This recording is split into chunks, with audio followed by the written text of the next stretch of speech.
Welcome back to the session of ICT virtual classroom. ICT virtual classroom के इस session में आप सभी का एक बार फिर से स्वागत है। मेरा नाम है Rajesh Chamula, teacher physics ICT virtual classroom Dehradun से। और इस सेशन में हम लोग बात करने जा रहे हैं क्लास 11th फिजिक्स को हम लोग यहाँ पर डिस्कस कर रहे हैं। कक्षा 11 विषय भौतिकी विज्ञान। आप लोग सबके साथ फिट फाइन हेल्दी होंगे, बिल्कुल रेडी होंगे क्लास के लिए। सो चलिए हम लोग करते हैं क्लास को स्टार्ट। आप लोग अपना अपना ध्यान अपने अपने स्क्रीन पर बना कर रखिए। हम चलते हैं स्मार्ट बोर्ड की स्क्रीन पर। सो चलिए आज हम जिस टॉपिक के बारे में बात करने जा रहे हैं, हम बात कर रहे थे भौतिक राशि के बारे में, फिजिकल क्वांटिटीज के बारे में। हम लोग क्या कर रहे थे, भौतिक राशियों को समझ रहे थे, है ना, कि भौतिक राशियां क्या होती है, उनकी डेफिनेशन कितने प्रकार की होती है और बाकी सारी चीजों को हम लोग यहाँ पर कवर अप कर रहे थे। तो आज की क्लास में इसी से आगे बढ़ते हैं कुछ हम, ठीक है। हम बात करेंगे, हमने भौतिक राशियां देखी थी, है ना, मूल भौतिक राशियां, व्युत्पन्न भौतिक राशियां कौन कौन सी होती है ना। भौतिक राशियां दो प्रकार की होती थी, मूल भौतिक राशियां और व्युत्पन्न भौतिक राशि। तो मूल किन्हें कहते हैं, व्युत्पन्न किन्हें कहते हैं, ये हमने देखा था। इसके अलावा हमने ये देखा था किसी भौतिक राशि को दर्शाने के लिए हमारे पास क्या दो सबसे ज्यादा जरूरी चीजें चाहिए होती हैं। पहली चीज उस राशि का आंकिक मान, उस भौतिक राशि का आंकिक मान, और दूसरा चीज उसका मात्रक, ठीक है। तो हमको ये दो चीजें सबसे पहले देखनी होंगी, उसके बाद हम किसी भौतिक राशि को दर्शा सकते हैं। तो अब हम बात करते हैं कुछ और प्रकार की राशियों की। तो राशियों को हम और कैटेगराइज कर सकते हैं, दो प्रकार की राशियों में और बांट सकते हैं। एक होती है सदिश और एक होती है अदिश। एक होती है सदिश और एक होती है अदिश। Vector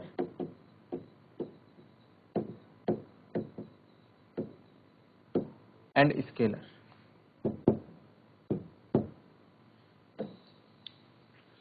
vector and scalar.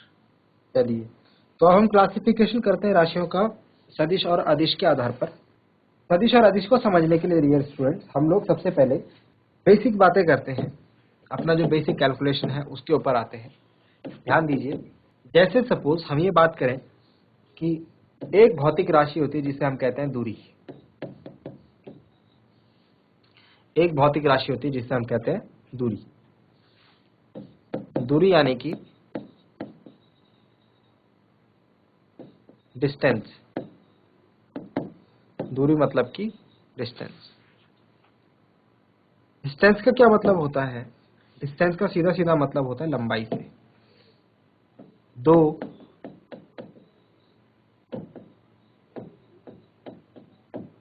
बिंदुओं की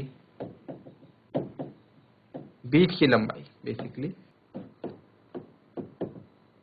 बीच की कुल लंबाई जो होती है उनकी दूरी कहलाती है। जैसे सपोज मैं एक बात करूं, एक व्यक्ति है, वो अभी इस बिंदु पर खड़ा है, ए बिंदु पर। एक व्यक्ति अभी ए बिंदु पर खड़ा है, वो 2 किलोमीटर आगे जाता है। ए से वो व्यक्ति 2 किलोमीटर आगे जाता है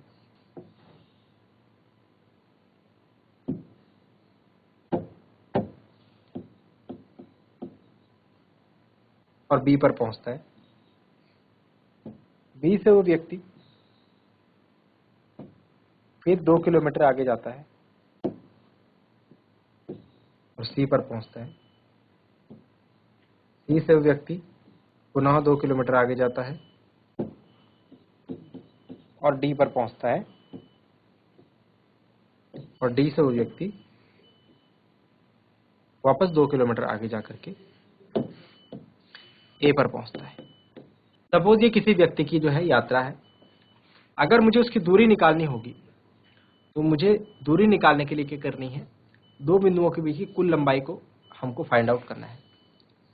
मतलब कहने का मतलब ये है कि पूरी यात्रा में वो जितना भी दूरी, जितनी भी लंबाई उसने तय करी है, सबसे पहले देखो ए से बी के बीच में उसने 2 किलोमीटर की लंबाई तय करी, 2 किलोमीटर उसकी दूरी हुई। लेकिन वो बी पे रुका थोड़े ना था, वहां से सी तक गया था, फिर 2 किलोमीटर, फिर वहां से वो डी तक गया था, फिर से 2 किलोमीटर, और डी से फिर ए पर आया, फिर से 2 किलोमीटर। तो टोटल उसने 8 किलोमीटर की दूरी तय करी। ये जो रास्ता है उसकी कुल लंबाई है। समझ में आ रही होगी आपको बात, है ना, ये बात तो समझ पा रहे होंगे। नेक्स्ट एक और पॉइंट है, इसमें हमको क्या देखना है, इसमें हमको ये देखना है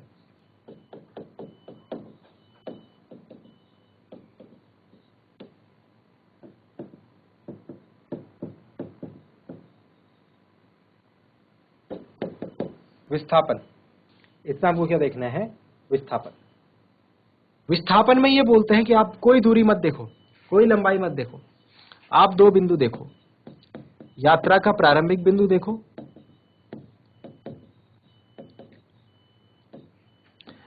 एवं यात्रा का अंतिम बिंदु देखो, initial point and final point, और उनके बीच की लंबाई देख लो।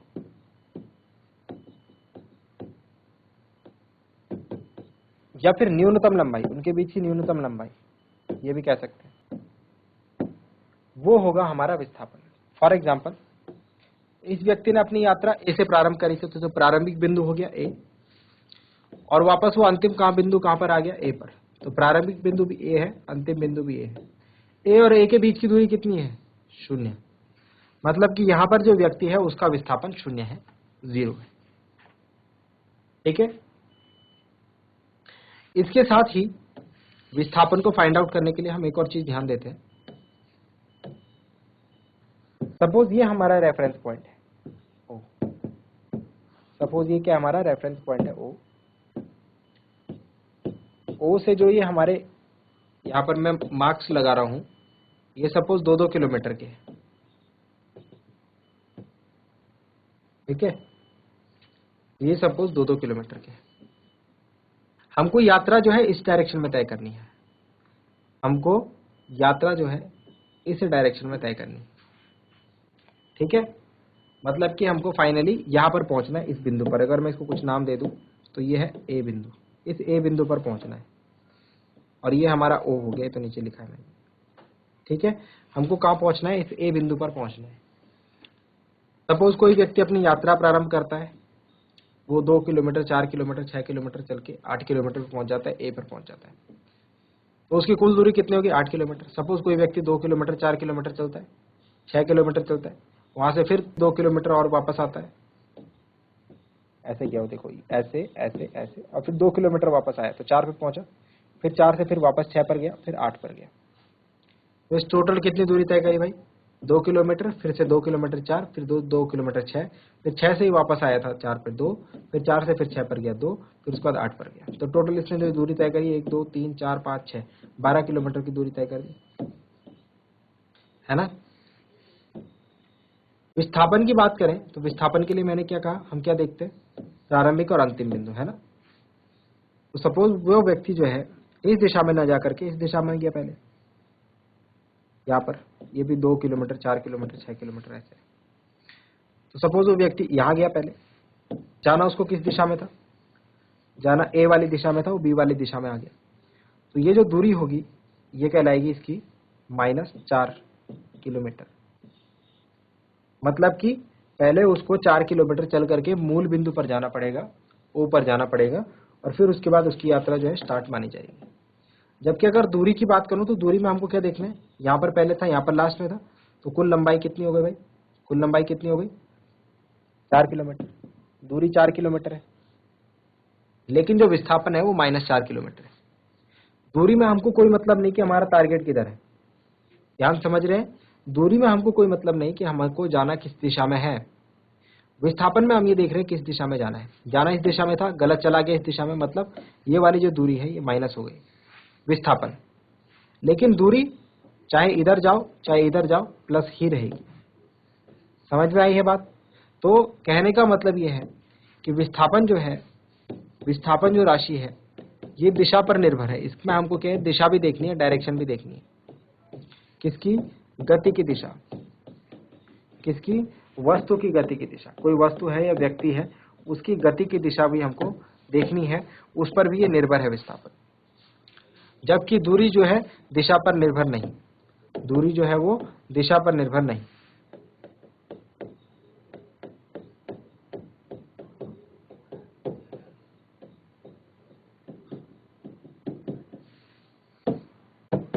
तो यहीं से हमारी डेफिनेशन आती है सदिश और अदिश की। हम कहते हैं वे राशियां वे राशियां वे राशियां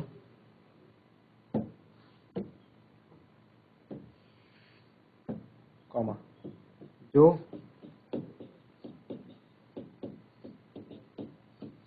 दिशा पर निर्भर करती हैं।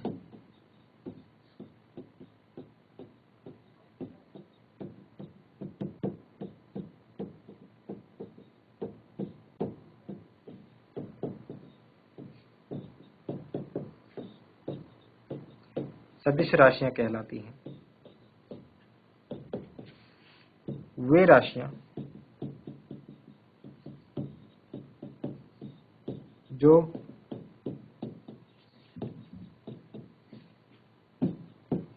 दिशा पर निर्भर नहीं करती,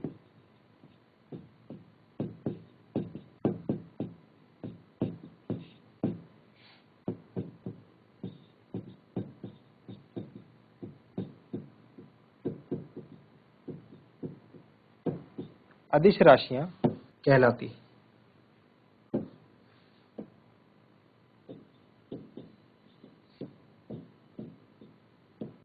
तो ये है हमारी डेफिनेशन सदिश और अदिश की। ठीक है, बेसिकली बस दिशाओं के आधार पर हम लोग अंतर क्रिएट करते हैं सदिश और अदिश राशि। बात समझ में आई? अगर दिशा को फॉलो कर रही है राशि तो वो सदिश राशि होगी, अगर वो दिशा को फॉलो नहीं कर रही हो तो अदिश राशि होगी। फॉर एग्जाम्पल यहाँ पर हम लोग टेबल बना लेंगे, टेबल में दोनों तरफ जो हम कुछ सदिश और कुछ अदिश राशियां लिखेंगे। इस तरफ हम लिखेंगे सदिश राशियां,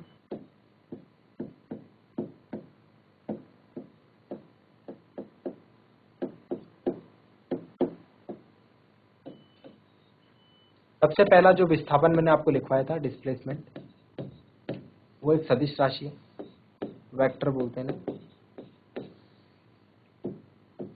नंबर 2 वेग, नंबर 3 बल, नंबर 4 त्वरण,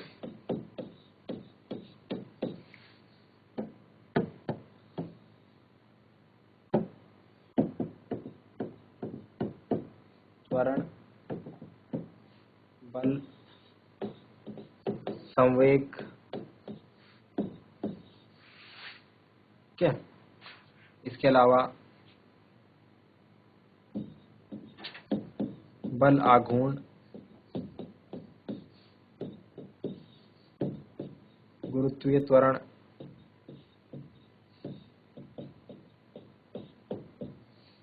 आदि। ये सभी क्या हैं? ये सभी सदिश राशियां हैं। अब बात करते हैं अदिश राशियों की।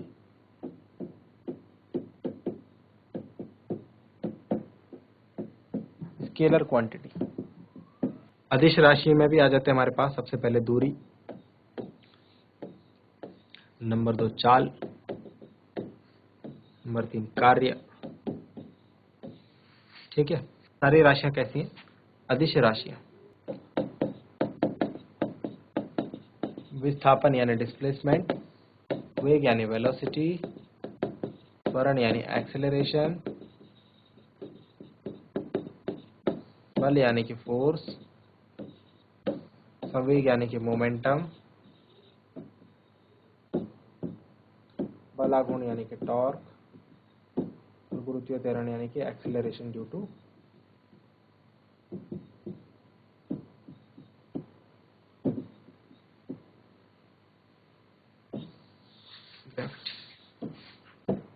इधर हम बात करें distance,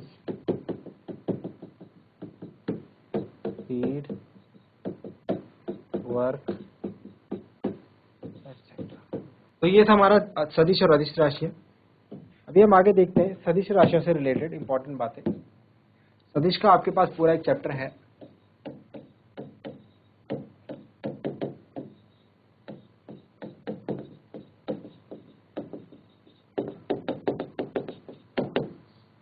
vector quantities. Vector quantities की जब हम डेफिनेशन लिखते हैं तो हम ये बात बताते हैं, हम इस तरीके से इसकी डेफिनेशन बोलते हैं, वे राशियां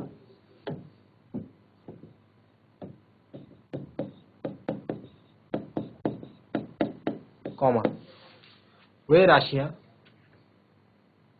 जिनमें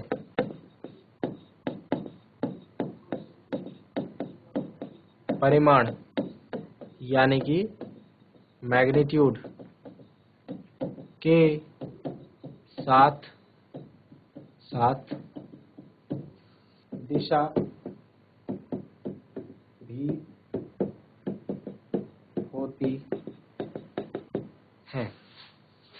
वे राशियां जिनमें परिमाण के साथ साथ दिशा भी होती है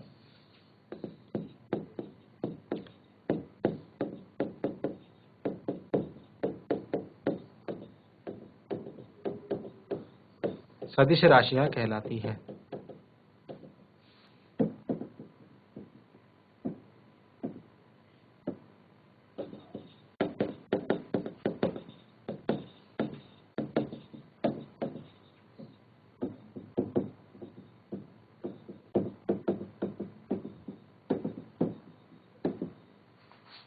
Those quantities which have direction as well as magnitude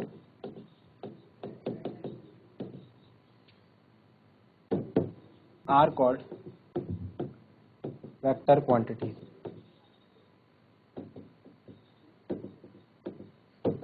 For example, उदाहरण के तौर पर आप देख सकते हैं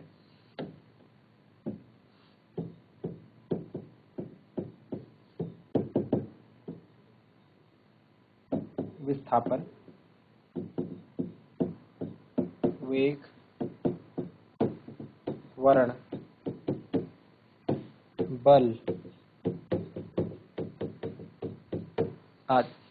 सदिश जो है अनेक प्रकार के होते हैं, तो कुछ इंपॉर्टेंट प्रकार के सदिश जो है हम यहाँ पर ले रहे हैं, उनको डिस्कस कर रहे हैं। ठीक है, सदिश जो है अनेक प्रकार के होते हैं, हम यहाँ पर सदिशों के कुछ विशेष प्रकार को डिस्कस कर रहे हैं। लेकिन उससे पहले हम ये देखते हैं कि सदिश को निरूपित कैसे किया जाता है। तो नेक्स्ट पॉइंट लिखेंगे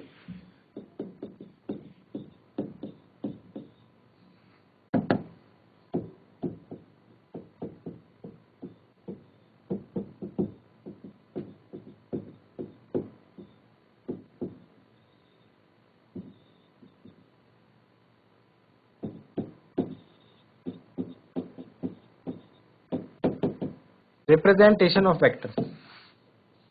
रिप्रेजेंटेशन ऑफ वेक्टर्स, सदिशों को हम किस प्रकार से निरूपित करते हैं।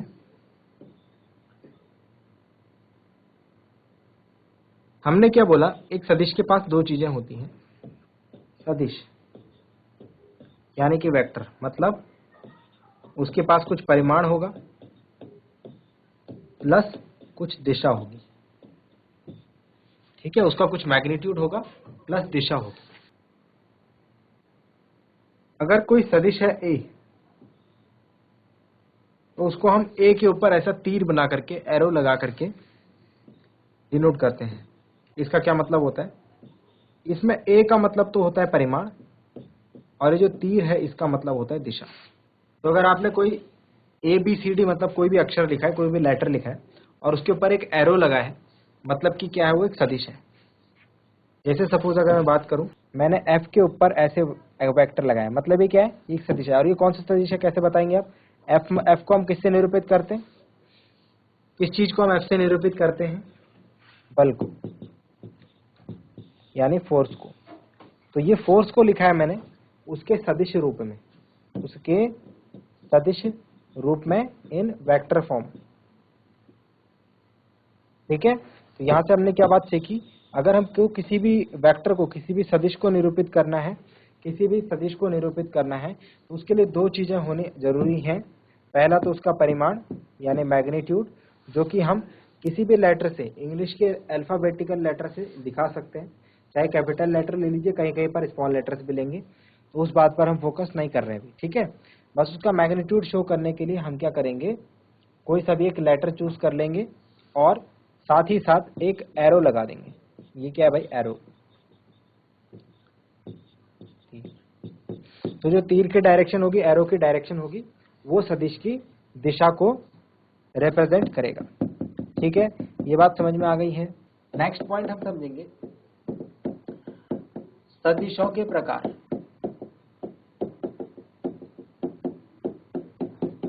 Types of vector.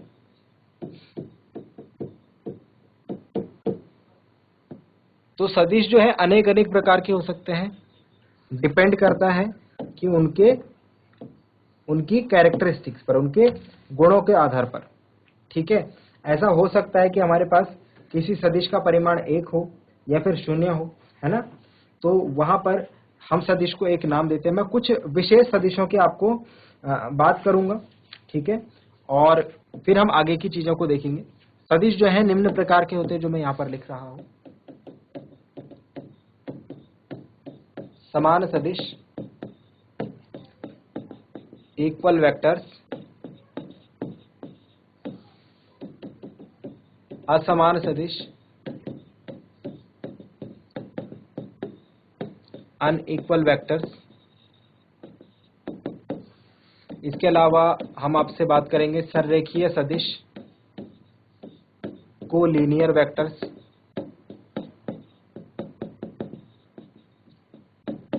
इसके अलावा हम बात करेंगे असररेखीय सदिश,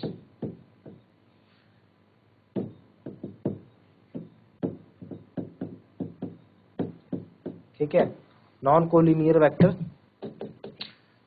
एकांक सदिश, यूनिट वेक्टर।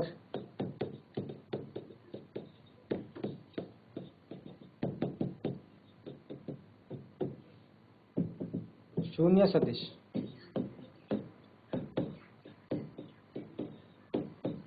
जीरो वेक्टर, और हम इसे नल वेक्टर भी कहते हैं, ठीक है। इसके अलावा एक सदिश और होते हैं जो कि जिन्हें हम कहते हैं कॉन्करेंट वेक्टर।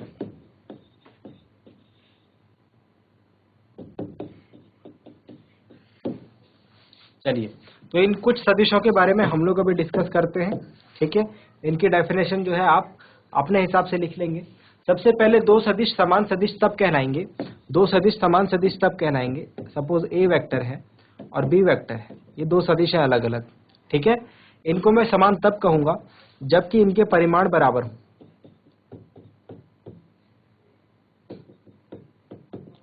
एवं इनकी दिशाएं जो है वो भी समान हो। तो जब दो सदिशों की परिमाण एवं दिशा समान होते हैं, ऐसे सदिशों को हम समान सदिश कहते हैं। अगर इन दोनों में से कोई भी एक चीज समान न हुई, अगर या तो परिमाण समान न हुआ या फिर दिशा समान न हुई, तो उसे हम असमान सदिश कहेंगे, ठीक है। तो समान और असमान सदिश में डिफरेंस आपको क्रिएट हो गया। चलिए, नेक्स्ट हमारे पास है लीनियर वेक्टर। लीनियर वेक्टर्स, तीन सदिशों को हम रेखीय सदिश तब कहेंगे जबकि वो एक रेखा के रूप में होंगे, जबकि वो एक रेखा के रूप में होंगे। तो ए, बी व सी तीन सदिश सररेखीय सदिश तब कहलाएंगे जब वो एक ही रेखा पर स्थित हो, एक ही रेखा पर हो, है ना, एक ही रेखा को बना रहे हो, यानी कि तीनों सदिश कुछ इस प्रकार से हो कि वो एक साथ चल रहे हो, एक डायरेक्शन में चल रहे हो, ठीक है। तो उन्हें हम क्या कहेंगे, सररेखीय सदिश कहेंगे। असररेखीय सदिश क्या हो जाएंगे, अगर कोई भी सदिश जो होगा ऐसी डायरेक्शन में चल रहा होगा कि बाकी सदिश उसकी दिशा में नहीं होंगे, तो उसे हम असररेखीय सदिश कहेंगे। एकांक सदिश, ये जो है अपने आप में एक इंपॉर्टेंट वेक्टर है और इसका यूज हम थ्रू आउट द फिजिक्स काफी जगह करते हैं, ठीक है। तो एकांक सदिश को हम लोग डिटेल में समझते हैं। एकांक सदिश क्या होता है, एकांक सदिश के बारे में बात करने के लिए हम सदिश के दोनों पॉइंट्स के ऊपर चर्चा करेंगे कि सदिश में दो चीजें होती हैं, एक होता है सदिश का परिमाण और दूसरा होता है उसकी दिशा। अभी अभी हमने समझा था कि सदिश क्या है, वेक्टर क्या है, दो चीजों से मिलकर बना होता है, परिमाण प्लस दिशा। कोई ऐसा सदिश जिसका परिमाण क्या हो, जिसका परिमाण एकांक हो, यानी कि यूनिट हो, उसे हम कहेंगे यूनिट वेक्टर। उसमें सिर्फ और सिर्फ दिशा होती है, केवल दिशा होती है, ये भी हम कह सकते हैं, ठीक है। तो कोई एक ऐसा सदिश है जिसमें कि सिर्फ और सिर्फ दिशा है, परिमाण नहीं है। और परिमाण नहीं होने से क्या मतलब है, परिमाण नहीं होने से, मैग्नीट्यूड नहीं होने से क्या मतलब है कि उसका परिमाण एकांक है। आप ये कह सकते हैं कि उसका परिमाण क्या है, 1 है। उस सदिश को हम क्या कहेंगे, यूनिट वेक्टर यानी कि एकांक सदिश कहेंगे। ऐसा सदिश जिसका परिमाण 1 होता है लेकिन जिसमें दिशा होती है, उसे हम कहते हैं एकांक सदिश। इसे हम रिप्रेजेंट करते हैं कैप लगाकर। तो अगर मैंने किसी अल्फाबेट के ऊपर ये वाला साइन ना लगा करके ये वाला साइन लगा रखा है, मतलब ये है सदिश ए का एकांक सदिश, unit vector of vector A. तो अगर मैंने किसी वेक्टर के ऊपर ये निशान लगा रखा है, इसको हम कहते हैं कैप। ठीक है। तो अगर कैप लगा रखी है किसी सदिश के ऊपर तो उसे हम कहेंगे एकांक सदिश यानी कि यूनिट वेक्टर। ठीक है। अगर हमको कहीं पर सदिश दे रखा है और उसके ऊपर ऐसी कैप लगी है तो उसका मतलब होगा एकांक सदिश। और एकांक सदिश का क्या मतलब होगा? एकांक सदिश का मतलब होगा कि उस सदिश का परिमाण जो है एक है। So dear students, I hope आपको जो बातें बताई गई हैं वो समझ में आई होंगी, इंटरेस्टिंग लगी होंगी और कुछ नया सीखने को जरूर मिला होगा आज की क्लास में। मैं उम्मीद करता हूँ घर से आप इन चीजों को एक बार रिवाइज जरूर करेंगे। अगली क्लास में मिलते हैं एक नए और इंटरेस्टिंग टॉपिक के साथ। क्लास से जुड़ने के लिए आप सभी का बहुत बहुत धन्यवाद। Thank you very much and have a nice day.